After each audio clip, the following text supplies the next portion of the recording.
मैं वंशिका अग्रवाल आप सभी प्यारे प्यारे दीदी और भैया लोगों का अपने YouTube के चैनल मेरे पिताश्री की पाठशाला में बहुत बहुत स्वागत करती हूँ। मेरे पापा आप सभी दीदी और भैया को फिजिक्स पढ़ाएंगे, जिससे आपके बहुत अच्छे नंबर आएंगे। अगर आप जेईई या नीट की तैयारी कर रहे होंगे तो वहाँ भी सफल हो जाएंगे। अब मैं आपसे रिक्वेस्ट करती हूँ कि आप फिजिक्स मेरे पापा से ही पढ़िए। अब मैं अपने पापा को बुलाती हूँ। पापा प्लीज कम। ओके। हेलो बच्चों, मैं आदर्श अग्रवाल, वंशिका अग्रवाल का फादर आप सभी प्यारे प्यारे बच्चों का अपने नहीं मेरी बेटी के यूट्यूब के चैनल मेरे पिताश्री की पाठशाला पे बहुत बहुत स्वागत करता हूँ।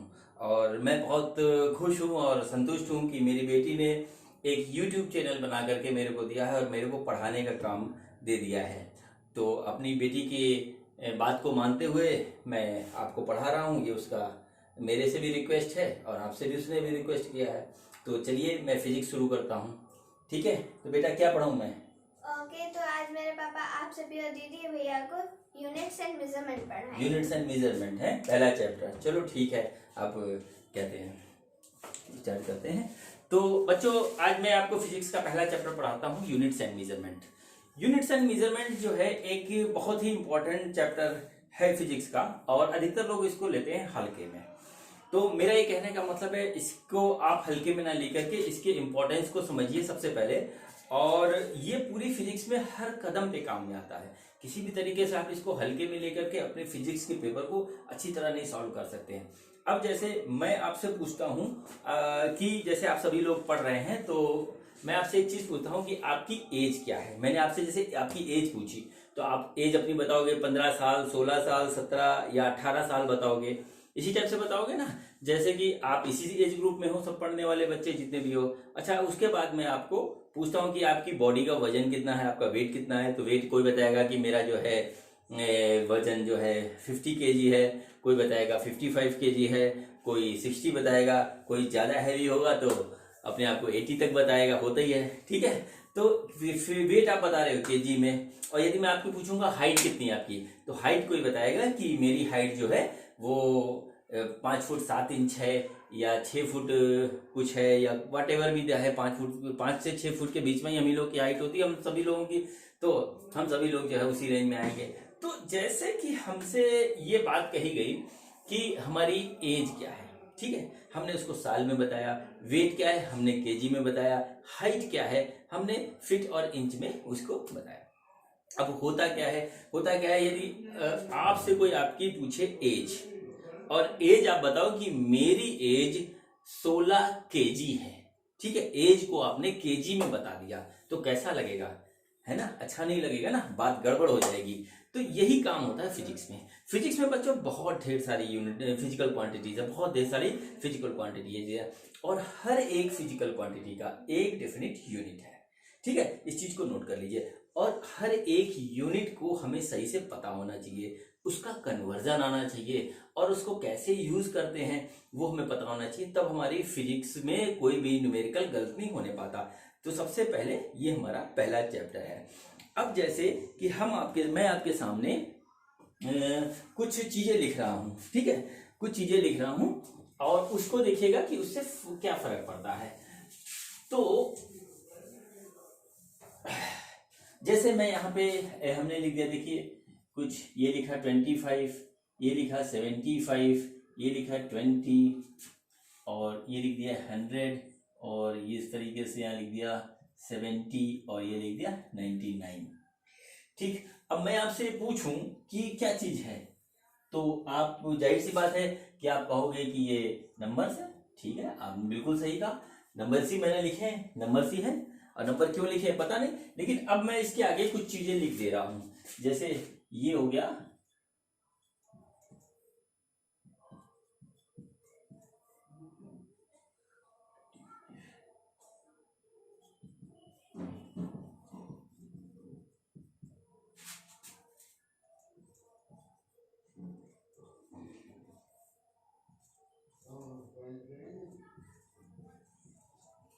ठीक, देखिए हमने पहले नंबर्स लिखे थे, नंबर्स के आगे हमने कोई चीज ऐड कर दी। ऐड करने में क्या किया, सबसे पहले हमने ईयर्स लिख दिया 25 के आगे, तो जाहिर सी बात है कि 25 ईयर्स हो गया।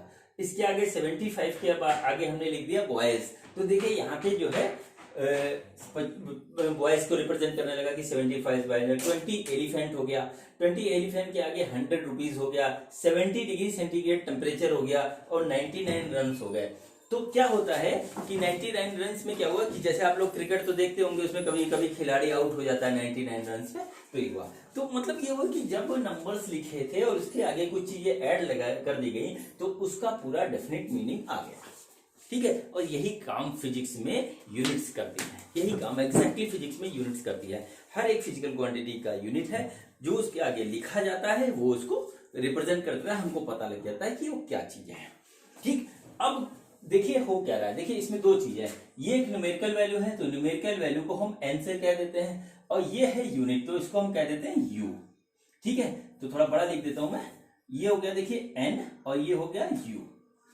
ठीक, तो ये न्यूमेरिकल वैल्यू से एक न्यूमेरिकल वैल्यू और दूसरी यूनिट है एन यू हो गया। अब इस यूनिट्स में क्या होता है, कई सिस्टम चलते हैं तो इसका कन्वर्जन भी हो जाता है एक सिस्टम से दूसरे सिस्टम में। तो एक सिस्टम से दूसरे सिस्टम में जब हम बदलते हैं तो वो इस तरीके से हो जाता है, जैसे पहला सिस्टम है n1 u1 बराबर n2 u2।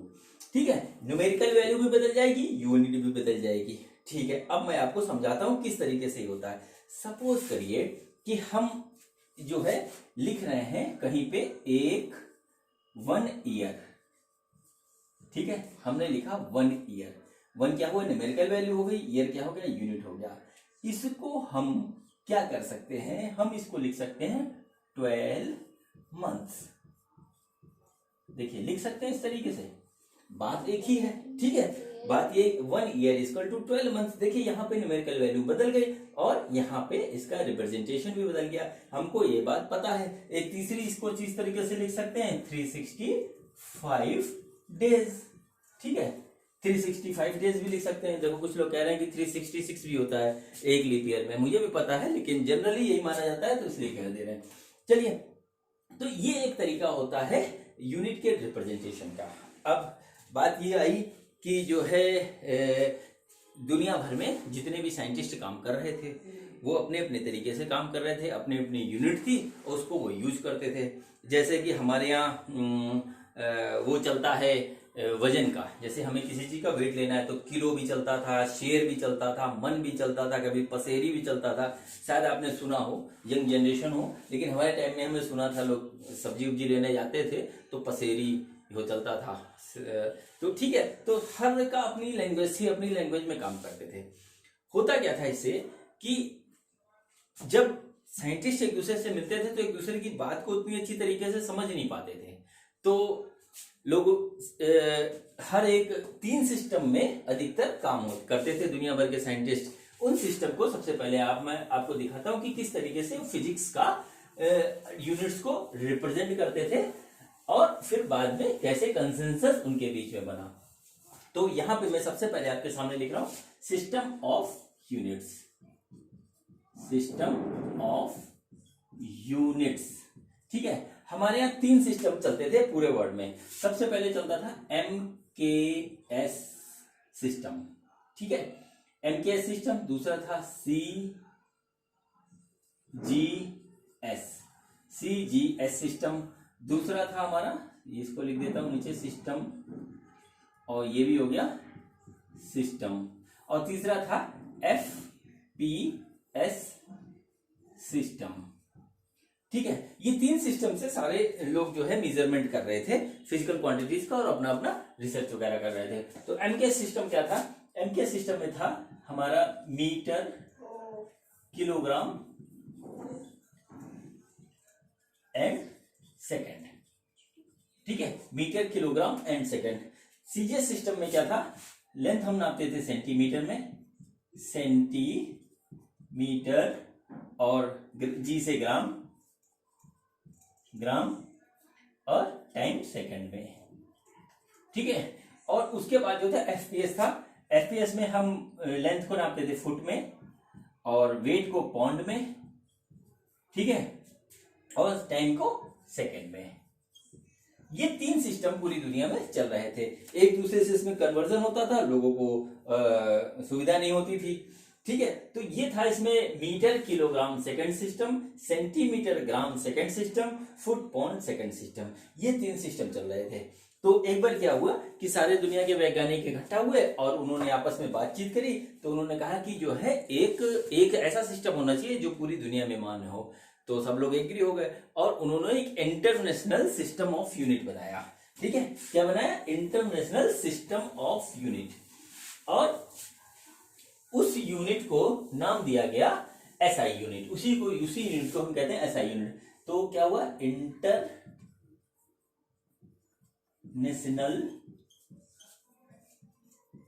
System of units. ठीक है, ये बनाया गया, यहीं से आ गया। इसी सिस्टम को कहते हैं एसआई यूनिट। और ये लगभग बराबर होता है एमकेएस सिस्टम को।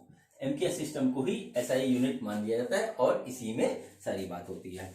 ठीक है, ये हो गया हमारा सिस्टम ऑफ यूनिट। अब आते हैं यहाँ पे जो 2 तरीके के हमारे यूनिट्स होते हैं। 2 तरीके के यूनिट होते हैं इसमें। एक होता है फंडामेंटल यूनिट्स। ठीक है, फंडामेंटल यूनिट्स, ये हमारा फंडामेंटल यूनिट्स हो गया। फंडामेंटल यूनिट्स क्या होता है? वो यूनिट्स होता है जो अपने आप में पूरा है, उसको किसी की हेल्प की जरूरत नहीं होती। ये होते हैं हमारे पास 7। ठीक है, नंबर 1 होता है वेट। ठीक है, वेट होता है यानी कि मास का। सबसे पहले मास का होता है यूनिट, इसको हम लिखते हैं केजी में। ठीक है, नंबर 2 होता है लेंथ या डिस्टेंस का। लेंथ या डिस्टेंस जो भी ले लीजिए आप। ठीक है, इसको हम नापते हैं मीटर में। फिर होता है नंबर 3 टाइम। टाइम सारे यूनिट में, सारे सिस्टम में सेकंड में लिया जाता है। टाइम को सेकंड्स में नापा जाता है। नंबर 4 होता है हमारा टेम्परेचर। टेम्परेचर हमारा केल्विन में नापा जाता है। नंबर 5 होता है हमारा एम्पियर। करंट है ना, करंट होता है। करंट को हम नापते हैं एम्पियर में इसको ए से रिप्रेजेंट किया जाता है। नंबर 6 होता है हमारा ल्यूमिनस इंटेंसिटी।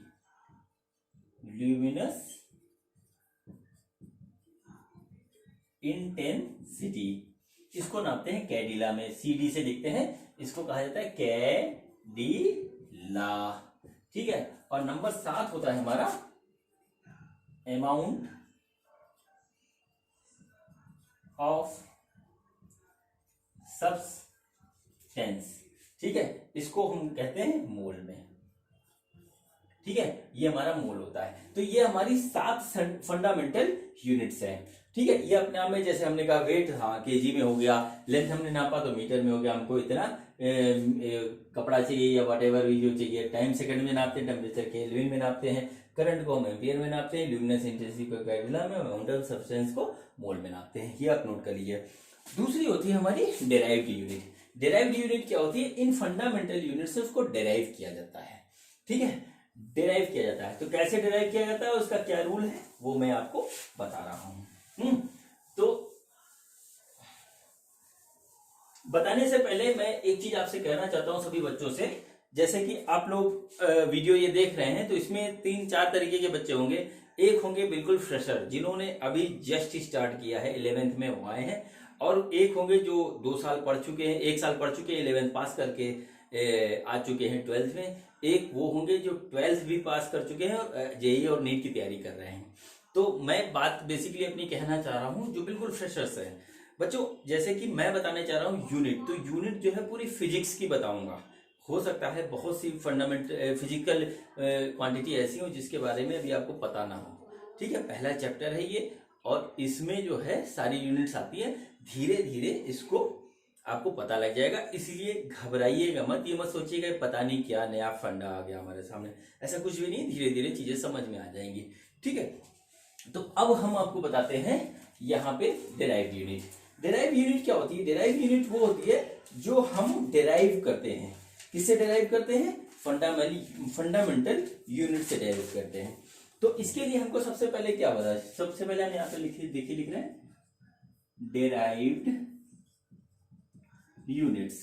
ठीक है, डेराइव यूनिट्स में क्या होता है, डेराइव यूनिट्स में क्या होता है कि जो यूनिट्स फंडामेंटल यूनिट से डेराइव की जाती है उसको हम डेराइव यूनिट्स कहते हैं। ठीक है, जैसे कि सबसे पहले मैं लिख देता हूं वेलोसिटी। ठीक है, वेलोसिटी क्या होती है हमारी होती है डिस्प्लेसमेंट बटे टाइम। ठीक है, डिस्प्लेसमेंट हमारा होता है मीटर में और टाइम होता है सेकंड में।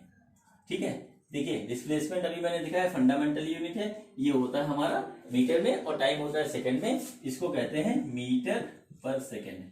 ठीक, ये हमारी यूनिट हो गई वेलोसिटी की। ठीक, अब देखिए इसके बाद एक दूसरा आता है चीज एक्सीलरेशन।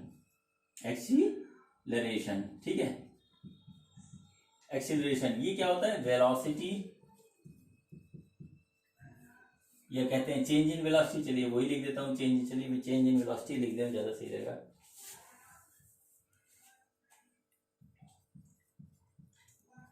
चेंज इन वेलोसिटी बटे टाइम, ये हमारा आ गया। इस तरीके से ये होता है। तो चेंज इन वेलोसिटी भी हमारी किस चीज में होगी, मीटर पर सेकेंड, और टाइम हो गया सेकेंड में। देखिए वेलोसिटी का यूनिट हो गया मीटर पर सेकंड, जो हमने ऊपर लिखा था ये हमने लिख दिया इसका यूनिट, और यहाँ पे आ गया सेकंड, तो इस तरीके से आ गया मीटर पर सेकंड। ठीक है, a unit of A acceleration को रिप्रेजेंट मीटर पर सेकंड स्क्वायर। ठीक, ये हमारा हो गया एक्सीलरेशन का हमारा ये हो गया यूनिट। तो यूनिट निकालने के लिए, किसी भी डेराइव यूनिट को निकालने के लिए हमारे पास क्या होना चाहिए, हमें उसका एग्जैक्ट फार्मूला पता होना चाहिए। तो जो बच्चे नए हैं वो सबसे पहले क्या करेंगे, कोई भी फिजिक्स का कोई भी चैप्टर पढ़ेंगे उसमें कौन कौन से फार्मूले हैं वो एग्जैक्ट पता करेंगे। फिर उसके बाद उस फार्मूले में कौन कौन सा टर्म यूज हो रहा उसकी यूनिट हमें पता होनी चाहिए, और फिर हम जैसे यहाँ रखेंगे उसको तो वो हमारा निकल आएगा। तो यहाँ पे हमको इस तरीके से निकाल लेना है। अब जैसे ऐसे बहुत सी चीजें हैं, जैसे हम यहीं पे लिख देते हैं वॉल्यूम मैं जैसे लिख रहा हूं यहाँ पे, देखिए वॉल्यूम में क्या होता है, L cross B cross height, ये आपको पता है। तो L भी मीटर में हमारा नापा जाता है, लेंथ ये भी मीटर में, ये भी मीटर में, तो देखिए हमारा हो गया मीटर क्यूब। ठीक है, metre into metre, metre cube आ गया। ये हमारा वॉल्यूम का क्या हो गया, यूनिट हो गया। ठीक है, वॉल्यूम के बाद एक चीज और आती है जिसको हम कहते हैं डेंसिटी। ठीक है,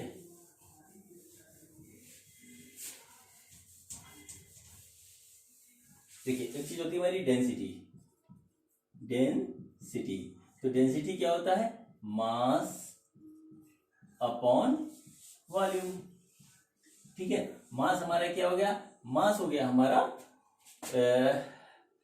केजी में मास को हम मेजर करते हैं, मास की यूनिट हमारी केजी, और वॉल्यूम की अभी मैंने थोड़ी देर पहले निकाली है मीटर क्यूब। तो इसकी जो डेंसिटी की जो यूनिट हो गई केजी पर मीटर क्यूब, या इसको इस तरीके से भी लिखते हैं केजी मीटर क्यूब की पावर -3, मीटर की पावर -3।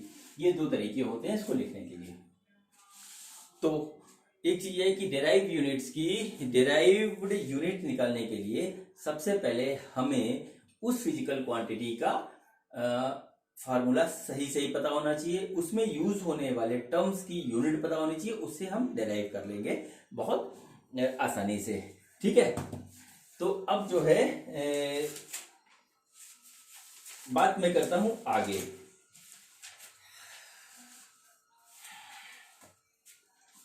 यहां से थोड़ा सा आगे बढ़ते हैं। मैं यहां पे एक चीज लिख रहा हूं, फोर्स की यूनिट। तो देखिए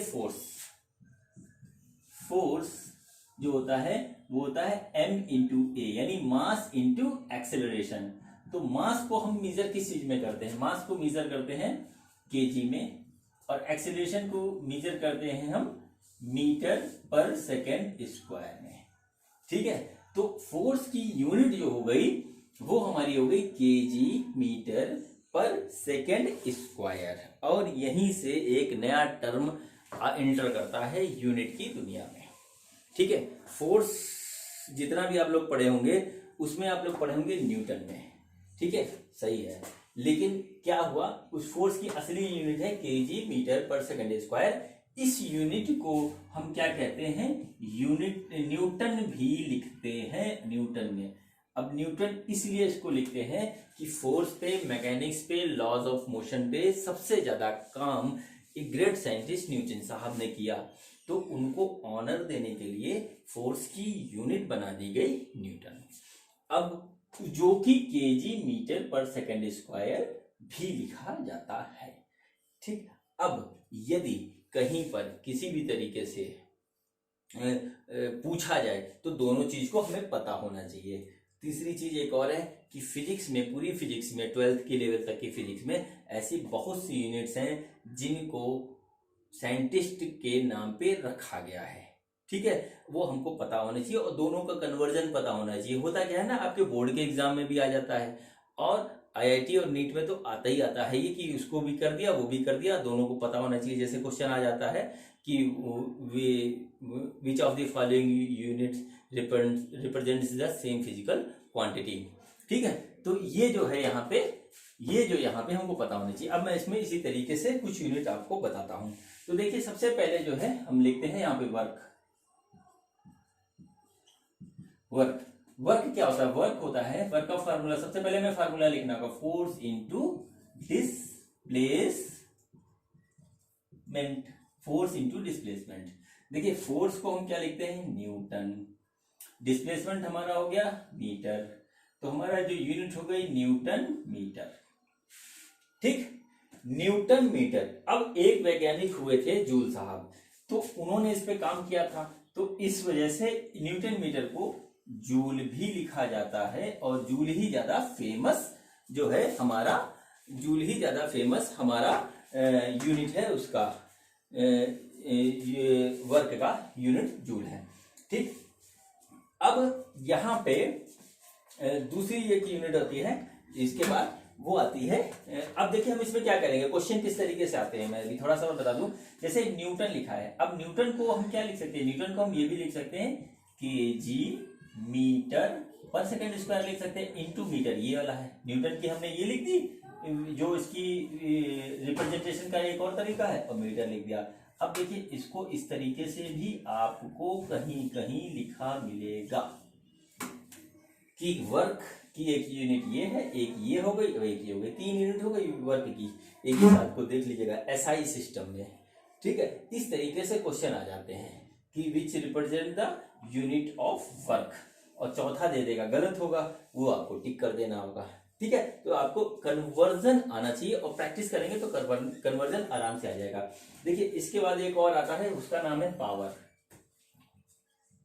पावर, पावर की जो फार्मूला होता है वो होता है work upon time, rate work done per unit time. तो वर्क देखिए अब यहाँ पे क्या होगा, वर्क हमारा हो गया जूल में, हम नापते हैं वर्क को, ठीक है, और टाइम होता है हमारा सेकंड्स में, टाइम होता है सेकंड्स में, यानी कि ये हमारा हो गया जूल पर सेकंड। जूल पर सेकंड हो गया। जूल पर सेकंड को चूंकि इन्होंने वाट साहब ने इस पे काम किया था, शायद आपने नाम सुना हो जेम्स वाट का, तो उन्होंने, वाट साहब ने काम किया था, इसलिए पावर को हम वाट भी, वाट में ही रिप्रेजेंट कहते हैं, ठीक है। और दूसरी, अब क्या करें, जैसे मान लीजिए यहाँ पे जूल को फिर से कन्वर्ट कर दें, जूल को किस में कन्वर्ट कर दें, न्यूटन मीटर में, और सेकंड कर दें, तो इसका जो एक रिप्रेजेंटेशन और इस तरीके से हो जाएगा न्यूटन पर मीटर, नहीं सॉरी, न्यूटन मीटर पर सेकंड, ये एक और रिप्रेजेंटेशन हो गया हमारा। अब यदि हम न्यूटन को भी बदल दें केजी मीटर सेकंड स्क्वायर में, तो इसको ऐसे लिख दें कि केजी मीटर पर सेकंड स्क्वायर, ठीक है, इनटू केजी मीटर पर second square into second this, ठीक है, मीटर भी यहां रहेगा। तो इसका एक और रिप्रेजेंटेशन हमारा हो जाएगा वाट का, वो हो जाएगा केजी मीटर स्क्वायर और सेकंड की पावर -3, सेकंड की पावर -3, इस तरीके से ये हो जाएगा। तो इस तरीके से क्वेश्चंस आते हैं आपके एग्जाम में, जहां पर हम लोग यूज कर लेते हैं डिफरेंट तरीके, डिफरेंट फॉर्म एक ही यूनिट के। ठीक है, इस तरीके से मैं आपको दिखा देता हूं कुछ और ढेर सारे, फिर उसके बाद आगे की बात करेंगे। क्योंकि देखिए हमको कन्वर्ट करना आना चाहिए। जब हम कन्वर्ट करना सीख जाएंगे तभी हम सवाल को कायदे से कर पाएंगे, नहीं तो हमें होगी बहुत दिक्कत, हमें समझ में नहीं आएगा कि हमसे गलती कहां हो रही है और हम कर क्या रहे हैं। ठीक, तो ये जो है यहाँ पे जो क्या कहते हैं, इस तरीके से ये चीज हो गई। 3 हाँ, तो बच्चों देखिए इसके बाद में आपसे एक और यूनिट डिस्कस कर रहा हूं, कोफिशिएंट ऑफ विस्कोसिटी की। Coefficient of viscosity, coefficient of viscosity की मैं यूनिट के बारे में मैं आपको बताने जा रहा हूं। तो देखिए इसका जो फार्मूला होता है वो होता है force of coefficient force is equal to coefficient of viscosity into area into DV by DX, ये होता है फार्मूला। ठीक है, इसमें ये टर्म्स जो है, ये वाला टर्म ये रिप्रेजेंट कर रहा है हमारा ईटा, इसको बोलते हैं, ये हमारा रिप्रेजेंट कर रहा है कोफिशिएंट ऑफ विस्कोसिटी की को, और हमें इसकी यूनिट निकालनी है। तो इसकी यूनिट निकालने के लिए हम सबसे पहले क्या करेंगे, हम इसको अरेंज करेंगे। तो देखिए डीएक्स का मल्टीप्लिकेशन हमने कर दिया एफ से, और इसको जब अरेंज करेंगे तो कोफिशिएंट ऑफ विस्कोसिटी हो जाएगी हमारी F into DX divided by area और डीवी, ये हो रहा है। ठीक है, करके देख लीजिएगा, यही आएगा। तो अब हमें इसकी सबकी पता होनी चाहिए कि क्या हमारा यूनिट आएगा। फोर्स की यूनिट हमने न्यूटन में रख दी, ठीक है, और इसकी यूनिट हमने रख दी, डीएक्स की यूनिट होगी हमारी मीटर में, और एरिया की हो जाएगी मीटर स्क्वायर में, और डीवी होगा हमारा मीटर पर सेकेंड में। तो देखिए हमारा ये कट गया मीटर से मीटर। अब हमारा जो आया वो आया न्यूटन पर मीटर और पर सेकेंड, ये हमारा आया कोफिशिएंट ऑफ विस्कोसिटी की यूनिट, कोफिशिएंट ऑफ विस्कोसिटी। ठीक है, ये हमारी हो गई इसकी यूनिट। सॉरी मैंने गलत लिख दिया, न्यूटन पर है, यहाँ पे 2 होगा, -2 होगा। ठीक, तो इस तरीके से इसको हमने लिख दिया। अब यहाँ पे कहानी और घूमती है। जैसे हम न्यूटन को कन्वर्ट करें केजी मीटर पर सेकेंड स्क्वायर में लिखें तो फिर बदलेगा, वो आप लोग करके देख लीजिएगा उसी तरीके से। अब यहाँ पे क्या होता है, यहाँ पे क्या होता है कि न्यूटन पर मीटर स्क्वायर ये प्रेशर की यूनिट होती है, न्यूटन पर मीटर स्क्वायर, या इसको हम इस तरीके से भी लिखते हैं, इसको कहते हैं पास्कल। ठीक है, पास्कल साहब एक थे साइंटिस्ट जिन्होंने प्रेशर में काफी काम किया, उनका लाभ ये पास्कल लाभ, वो प्रेशर जब मैं पढ़ाऊंगा आपको तो उसमें बताऊंगा। तो उन्होंने काम किया था, तो उनको ऑनर देने के लिए न्यूटन पर मीटर स्क्वायर को पास्कल भी कहा जाता है। और जो कोफिशिएंट ऑफ विस्कोसिटी पे थे, इसमें एक साइंटिस्ट थे, उनका नाम था पॉइजियस। पॉइजियस के नाम पे इसको जो है पॉइज कहा जाता है। सीजीएस सिस्टम में, सीजीएस सिस्टम विस्कोसिटी का फेमस है, वो पॉइज कहा जाता है इसकी, इसको, इस चीज को जो यहाँ पे लिखा हुआ है। ठीक है, और जो एमकेएस सिस्टम में या एसआई यूनिट में जो लिखा जाता है वो होता है डेका पॉइज, डेका पॉइज। ठीक, डेका पॉइज कहते हैं हम एसआई सिस्टम में कोफिशिएंट ऑफ विस्कोसिटी की यूनिट को।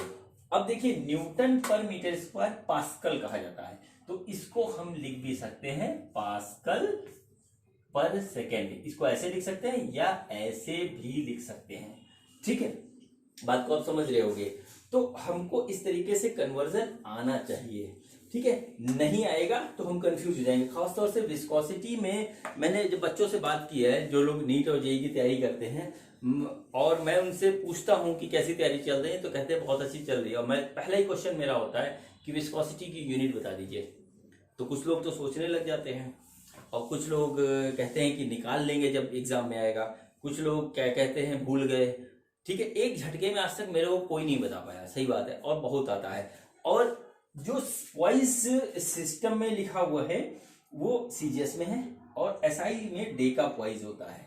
ठीक है, इस चीज को आप नोट कर लीजिए, ये एग्जाम में आता है, अधिकतर बोर्ड में भी आता है, और घुमा करके नीट और जेईई के में भी आ जाता है, क्योंकि इस पे लोग हल्का सा ध्यान नहीं देते हैं। चलिए फिर ये बात हुई। अब जो है मैं थोड़ा सा इलेक्ट्रिकल के फिजिकल टर्म्स की यूनिट बता रहा हूं आपको। इलेक्ट्रिकल के फिजिकल टर्म्स की। और देखिए इसमें साइंटिस्ट, जिस साइंटिस्ट ने काम किया उस साइंटिस्ट को ऑनर देने के लिए उनके नाम पे जो है यूनिट्स को रख दिया गया, जिससे हमें उनके बारे में पता रहे। ठीक है, तो देखिए इसमें एक चीज है इलेक्ट्रिकल चार्ज। सबसे पहले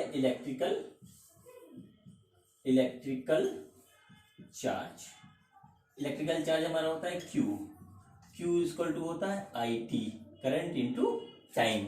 ठीक है, ये हो गया। तो करंट को हम किस में करते हैं, एम्पियर में, एम्पियर, और टाइम हमारा जाता है सेकंड में। तो हमारा क्यू हो गया एम्पियर सेकंड, ये इसका हो गया हमारा चार्ज की यूनिट हो गई। दूसरा देखिए होता है हमारा इलेक्ट्रिकल पोटेंशियल, इलेक्ट्रिकल पोटेंशियल। ठीक है, इसका जो देखिए फार्मूला होता है, फार्मूला हमें सबके पता होने चाहिए। जैसे जैसे आप नए नए चैप्टर आगे पढ़ते जाओगे नए नए फार्मूले आएंगे, उसको एग्जैक्टली वैसे याद कर लेना जैसे वो है। ठीक, अब जो है इलेक्ट्रिकल पोटेंशियल, इलेक्ट्रिकल पोटेंशियल तो होता है work done upon charge per unit, work done per unit charge, इसकी डिफिनेशन भी है, इस तरीके से लिखा जाता है। अब देखिए वर्क डन को हम लिख सकते हैं जूल में, देखिए कई रूप में ये भी आ जाएगा, और चार्ज हो गया हमारा कूलाम्ब में। ठीक है, कूलाम्ब में। अब देखिए मैं एक चीज यहाँ पे बताना भूल गया, क्षमा चाहूंगा आपसे, एम्पियर सेकंड को हम कूलाम्ब भी कहते हैं, कूलाम्ब भी कहते हैं, क्योंकि कूलाम्ब साहब ने चार्ज पे काम किया था तो उन्होंने डेराइव किया, तो एम्पियर सेकंड को हम कूलाम्ब कहते हैं। चार्ज को कूलाम्ब में लिखा जाता है, फेमस माइक्रो कूलाम्ब इसकी यूनिट है। ठीक है, तो चार्ज हमारा आ गया कूलाम्ब में। अब देखिए हमें क्या करना है, different form of electrical potential आ सकता है एग्जाम में, देखिएगा जूल को हम लिख सकते हैं न्यूटन मीटर, लिख सकते हैं न्यूटन मीटर पर कूलाम्ब।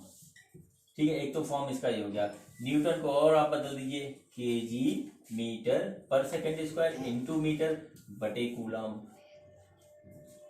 ठीक है, कूलाम्ब तो क्या हो जाएगा, केजी मीटर स्क्वायर पर सेकेंड स्क्वायर और डिवाइडेड बाई कूलाम्ब। ये भी एक हमारा रिप्रेजेंट का तरीका हो गया।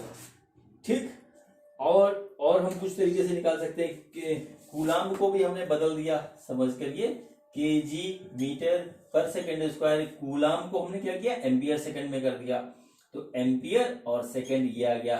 ठीक, अब इसको और सॉल्व करेंगे तो केजी मीटर स्क्वायर एम्पियर की पावर -1 और सेकंड क्यूब, सेकंड की पावर -3, इसको सॉल्व करेंगे तो ये आ जाएगा। ये भी एक तरीका। अब देखिए कितनी यूनिट्स हो गई हमारे पास, देखिए यूनिट्स एक हमारा जो था इलेक्ट्रिकल पोटेंशियल, अब उसका रिप्रेजेंटेशन एक बार इस फॉर्म में हो रहा है, दूसरी बार इस फॉर्म में हो रहा है, तीसरी बार देखिए इस फॉर्म में हो रहा है, चौथी बार देखिए इस फॉर्म में हो रहा है। ठीक है, किसी में भी कन्वर्ट कर देते हैं। और आपके बड़े बड़े कंपटीशन में जो क्वेश्चन आता है ना, एक फिजिकल क्वांटिटी को दे देंगे, उसके 3-4 ऑप्शन दे देंगे, कहेंगे इसमें से कौन सा डिफर कर रहा है या कौन सा नहीं करता है। इस टाइप से क्वेश्चन बहुत आते हैं, आप देखिएगा अपनी किताबों में। ठीक है, तो यहाँ पे ये चीज हो गया। लेकिन अब आते हैं जो फेमस यूनिट है इसकी पोटेंशियल की, वो है वोल्ट, जूल पर कूलाम्ब। जूल पर कूलाम्ब को हम इस तरीके से लिखते हैं, जूल पर कूलाम्ब, इसको हम लोग बोलते हैं वोल्ट। वोल्ट को हम इतने तरीके से रिप्रेजेंट कर सकते हैं। इसको देखिए प्रैक्टिस करके कन्वर्जन करना सीख लीजिएगा, आते हैं एग्जाम में ऐसे सवाल। ठीक, ये हो गया वोल्ट है, क्योंकि अलेसांद्रो वोल्टा एक साइंटिस्ट थे जिन्होंने इस पे बहुत काम किया, उनके नाम पर वोल्ट रखा गया। ठीक, अब देखिए इसके बाद इलेक्ट्रिकल पोटेंशियल, इलेक्ट्रिकल पोटेंशियल के बाद जो हमारा अगला मैं आपको दिखाने जा रहा हूं, ये मैं आपको वो सारे यूनिट्स बता रहा हूं जो साइंटिस्ट के नाम पे हैं और डिफरेंट तरीके से इसका रिप्रेजेंटेशन होता है। तो इसमें देखिए अगला है हमारा रेजिस्टेंस। रेजिस्टेंस में क्या है, रेजिस्टेंस जो है हमारा होता है वोल्ट V/I, यानी कि पोटेंशियल, इसका जो फार्मूला है पोटेंशियल डिवाइडेड बाय करंट। ठीक, ये हो गया। पोटेंशियल का जो है वो हो गया वोल्ट, और करंट का होता है हमारा एम्पियर।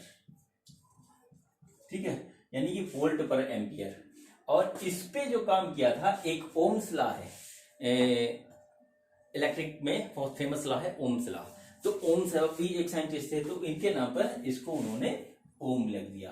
ठीक है, ओम, इसका रिप्रेजेंटेशन इस साइन से होता है, इसको कहते हैं। अब जैसे एम्पियर तो फंडामेंटल यूनिट है, वोल्ट डेराइव यूनिट है, इसको हम कन्वर्जन करके, जैसे वोल्ट हमारा होता है जूल पर सेकेंड और बटे एम्पियर, इस तरीके से करते हैं, फिर कन्वर्जन करते जाएंगे तो इसके डिफरेंट फॉर्म हमें मिल जाएंगे। तो इस तरीके से ये भी हमारा एक वो है।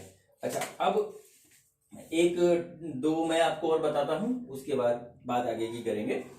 तो इसमें जो है एक टर्म्स और होता है कैपेसिटेंस। कैपेसिटेंस का फार्मूला होता है चार्ज पर यूनिट पोटेंशियल। ठीक है, इसको लिखते हैं Q/V, charge per unit potential Q/V लिखते हैं इसको। ये क्या होता है, चार्ज को हम लिखते हैं कूलम्ब में, पोटेंशियल होता है वोल्ट में। फेमस है दोनों, इसको कूलम्ब को भी हम कन्वर्ट कर सकते हैं और वोल्ट को भी हम कन्वर्ट कर सकते हैं। तो ये हमारा हो गया कूलम्ब पर वोल्ट। अब इसको कूलम्ब पर वोल्ट को हम लिखते हैं फैरेड। ठीक, फैरेड। कैपेसिटेंस का जो मेजरमेंट होता है वो उसकी यूनिट होती है फैरेड में। अच्छा, अब फैरेड के साथ एक खासियत यह है कि फैरेड जो है कैपेसिटेंस की बहुत बड़ी यूनिट है। ठीक है, बहुत बड़ी यूनिट है। तो इसके लिए जो फेमस यूनिट होती है, जो फेमस जिसमें आपको सवाल मिलेंगे आगे, वो मिलेगी माइक्रोफैरेड में। किसमें मिलेगी? माइक्रोफैरेड में। ठीक है, ये हमारे कन्वीनियंट के लिए होता है, इसको हम इस तरीके से रिप्रेजेंट करते हैं। फैरेड और माइक्रोफैरेड में कुछ ऐसा ही अंतर समझ लीजिए, जैसे कि हम कपड़ा खरीदने जाते हैं। ठीक है, जब कपड़ा हम खरीदने जाते हैं तो कितना लेते हैं? 1 मीटर, 2 मीटर या 3 मीटर, इतने में हमारे सारे बन जाएंगे जगह। तो जैसे कि हम कपड़ा खरीदते समय कपड़े वाले से, दुकानदार से ये नहीं कहते कि हमको 10⁻³ किलोमीटर कपड़ा दे दीजिए, ये नहीं कहते। हम सीधे कहते हैं कि 1 मीटर दे दीजिए।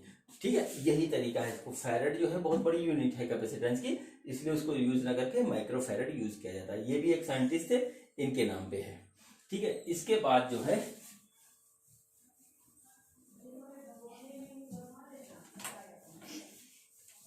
एक और वो लास्ट है जो है तो बहुत से यूनिट्स मैं आपको बीच बीच में बताता रहूंगा पूरी फिजिक्स के दौरान। और इसमें एक और आता है हमारा इंडक्टेंस।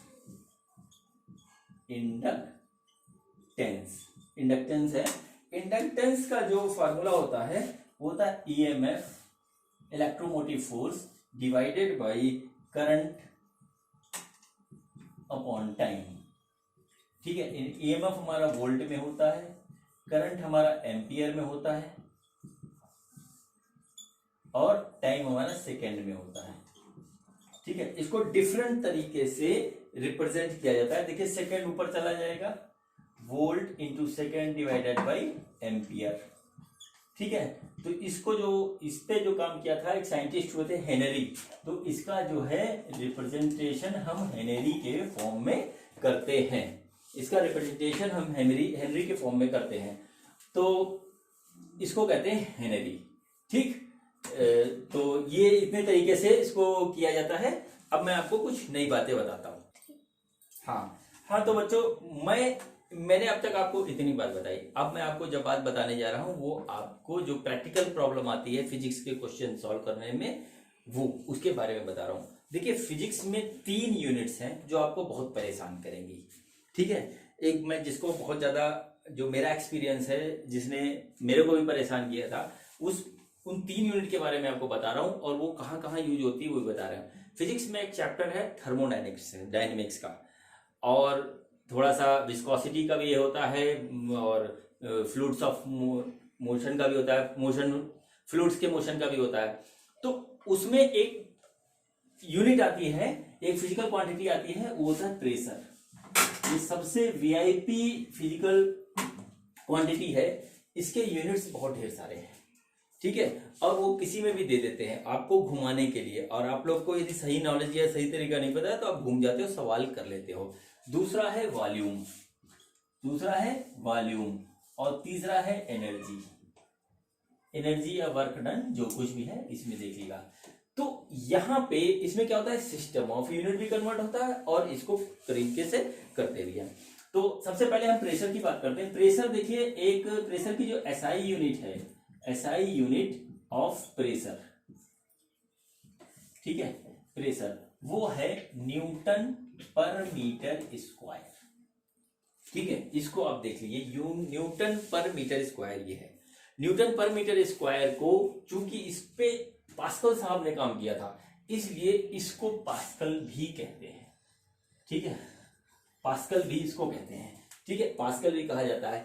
अब यदि ये एमकेएस से कभी कभी लिख दिया गया सीजीएस में, तो सीजीएस में जब इसको लिखते हैं तो ये हमारा जाता है डाइंस पर सेंटीमीटर स्क्वायर, ठीक, डाइंस पर सेंटीमीटर स्क्वायर। इसके बाद एक यूनिट और आती है एटमॉस्फेयर, 1 एटमॉस्फेयर, प्रेशर की एक यूनिट एटमॉस्फेयर भी है, और ये जो है ये बराबर होता है 1.013 into 10 to the power 5 pascals के, पास्कल्स या न्यूटन पर मीटर स्क्वायर, ठीक। इसके बाद एक और यूनिट आएगी, वो आएगी एमएम ऑफ एचजी में।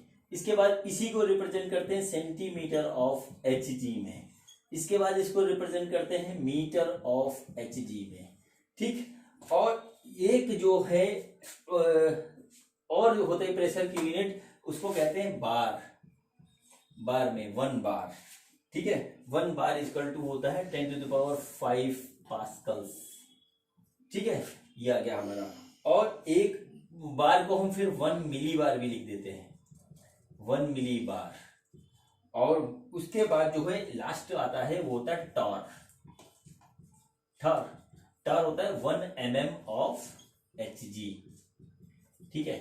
ये अब मैंने इसको इसलिए दिखाया है, जब सवाल आते हैं हमारे सामने थर्मोडायनेमिक्स के या फ्लूइड्स मैकेनिक्स के, तो क्या होता है कि प्रेशर को डिफरेंट यूनिट में देता है वो, और आपको यदि इसके कन्वर्जन का तरीका नहीं पता होता है तो आप कंफ्यूज हो जाते हो, घबरा जाते हो, सवाल करना छोड़ देते हो, चद्दर ओढ़ के सो जाते हो, कहते हो कल सुबह 4 बजे उठ के करेंगे, और कल कभी आता नहीं। तो इसलिए इसके बारे में मैंने आपको सिर्फ अभी इंट्रोड्यूस कराया है कि इस तरीके से ये इस तरीके से इसका रिप्रेजेंटेशन होता है प्रेशर की यूनिट का। अब इसको कन्वर्ट कैसे करते हैं ये मैं आपको बताऊंगा बाद में, ठीक है। तो ये आप सब नोट कर लीजिए, लिख लीजिए, देख लीजिए, इसका नाम पहली बात तो याद कर लीजिए, फिर इसका कन्वर्जन भी बताया जाएगा। अब मैं दूसरे की बात करता हूं, वो है वॉल्यूम, ठीक है। वॉल्यूम का टर्म हम 2 सब्जेक्ट में यूज करते हैं, एक तो यूज करते हैं केमिस्ट्री में भी और फिजिक्स में, दोनों में आता है, दोनों में थर्मोडायनेमिक्स के क्वेश्चन है और दोनों में आता है। और एक बड़ा ही चीज फेमस है एनटीपी, एनटीपी पे वॉल्यूम 22.4 लीटर्स होता है, 22.4 लीटर्स होता है एनटीपी पे, हमने बहुत पढ़ा है, हमारा इसमें भी आएगा, केमिस्ट्री में भी आएगा।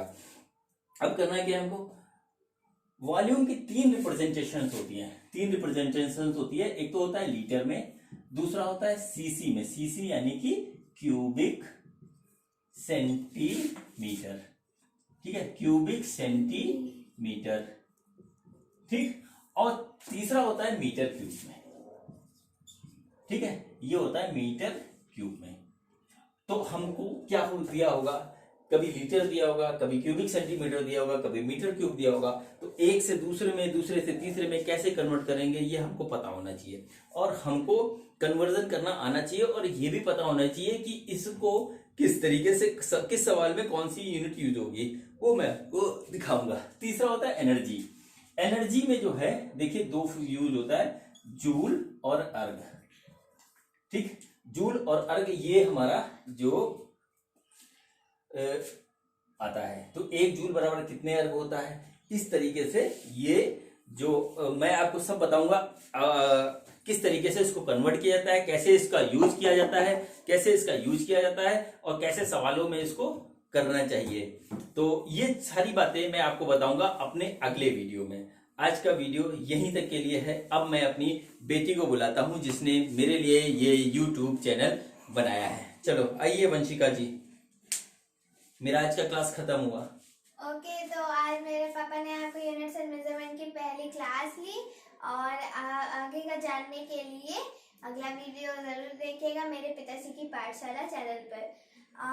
मैं वंशिका अग्रवाल आप सभी दीदी और भैया लोगों का अपना यूट्यूब के चैनल देखने के लिए बहुत बहुत धन्यवाद करती हूँ। Okay, bye bye. ठीक है, फिर नेक्स्ट वीडियो में मिलेंगे मेरे अपनी बेटी के यूट्यूब के चैनल मेरे पिताश्री की पाठशाला पे। थैंक यू बच्चों, बहुत बहुत धन्यवाद।